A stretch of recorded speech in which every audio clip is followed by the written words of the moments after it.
Pabili po. Ano po yun? Pabili nga po ng pumpkin. Ano po? Pumpkin.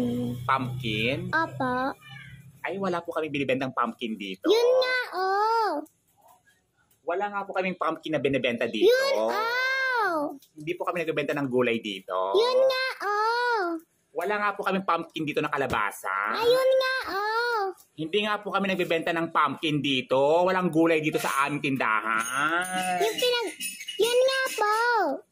Wala nga po kayong binibenta dito na pumpkin. Ano pa yung binibili mo dito? Yun, panglagay sa panty ni nanay. Ano po? Yung panglagay sa panty ni nanay.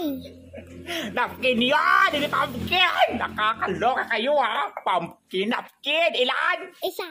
Pumpkin! Nakakaloka kayo ha! Ano pa po? Yung sukli ko po. Ayan ka na naman si sukli. Wala pang binibigay na bayan ng hinang sukli. May ganaan. Ang hinang sukli kagad. Wala pang may bayad. Pumpkin! Napkin! Nakakaloka! Nilalagay sa panty ni nanay. Napkin!